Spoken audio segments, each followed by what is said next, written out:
ನಮಸ್ತೆ ಎಲ್ಲರಿಗೂ. ನಾವು ಮಹಾಂತ್ ಅಂತ ವಿಜಯಪುರದಿಂದ ಧರ್ಮಪುರ ಗ್ರಾಮದವರು.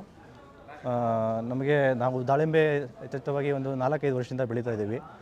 ನಮಗೆ ದಾಳಿಂಬೆ ಬೆಳೆದ್ರೂ ಒಂದು ಮಾರ್ಕೆಟು ಅನ್ನೋದು ಒಂದು ತುಂಬ ಕಷ್ಟಕರವಾಗಿತ್ತು. ಸೊ ಈಗ ನಮ್ಮ ಚಿಕ್ಕಬಳ್ಳಾಪುರದಲ್ಲಿ ನಮ್ಮ ಕೇಶವಣ್ಣವರು ಈ ದಾಳಿಂಬೆ ಮಂಡಿ ಮಾಡಿದ್ರಿಂದಾಗಿ ತುಂಬ ಉಪಯುಕ್ತವಾಗಿದೆ.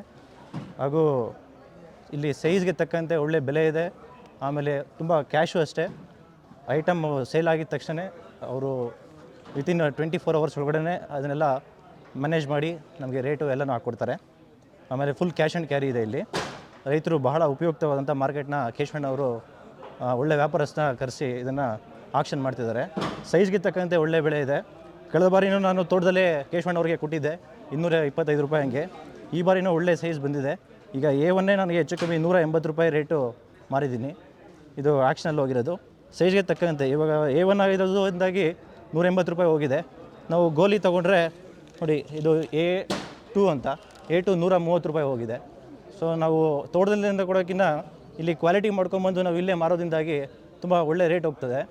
ಎಲ್ಲ ರೈತರು ಇದನ್ನು ಸದುಪಯೋಗ ಪಡ್ಕೊಬೇಕು ಅನ್ನೋದು ಇದೊಂದು ಉದ್ದೇಶ. ಇದೇ ಮಾರ್ಕೆಟು ನಮ್ಮ ಎಲ್ಲ ಭಾಗಗಳಿಗೆ ಹರಡಬೇಕು, ರೈತರು ಬರಬೇಕು. ಇದನ್ನು ನೋಡಿ ರೈತರು ಸದುಪಯೋಗಿಸ್ಕೊಂಡ್ಕೊಡ್ಬೇಕು ಅನ್ನೋದು ಈ ಮಾರ್ಕೆಟ್ನ ಉದ್ದೇಶ. ಇದನ್ನು ಒಳ್ಳೆಯ ಮನಸ್ಸಿಂದಾಗಿ ನಮ್ಮ ಕೇಶವಣ್ಣವರು ಮಾಡಿದ್ದಾರೆ. ಇದನ್ನು ಉಪಯುಕ್ತವಾಗಿ ಬಳಸ್ಕೊಬೇಕನ್ನೋದು ಎಲ್ಲ ರೈತರ ಆಶಯ. ಹಾಗೂ ಒಳ್ಳೆ ಕ್ವಾಲಿಟಿ ಮಾಲನ್ನ ತರಬೇಕು ಅನ್ನೋದು ನಮ್ಮ ಎಲ್ಲ ರೈತರ ಪರವಾಗಿ ವಿನಂತಿಸ್ತೀವಿ. ಈಗ ಮೊದಲು ನೋಡೋದಾದರೆ ಮಾರ್ಕೆಟ್ ಬಂದು ಬರೀ ಬೆಂಗಳೂರು, ಚೆನ್ನೈ ಇದು ಕಡೆ ಇತ್ತು. ನಮ್ಮ ಭಾಗದಲ್ಲಿ ಯಥೇಚ್ಛವಾಗಿ ಸಾವಿರಾರು ಎಕರೆಗಳು ಇದ್ರೂ ನಾವು ತೋಟದಲ್ಲೇ ಕೊಡಬೇಕಾಗಿತ್ತು.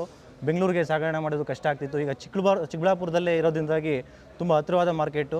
ಇಲ್ಲಿ ಬೆಳೀತಕ್ಕಂಥ ಮಾಲನ್ನ ಆರಾಮಾಗಿ ತಗೊಂಬಂದು ಇಲ್ಲಿ ಸೇಲ್ ಮಾಡ್ಬೋದು.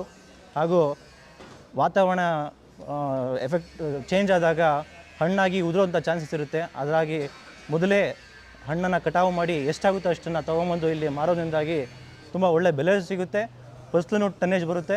ಹಾಗೂ ವೇಸ್ಟನ್ನು ಮ್ಯಾನೇಜ್ ಮಾಡುವಂಥದ್ದೊಂದು ಉಪಯುಕ್ತವಾಗಿದೆ ಈ ಮಾರ್ಕೆಟಿಂದಾಗಿ.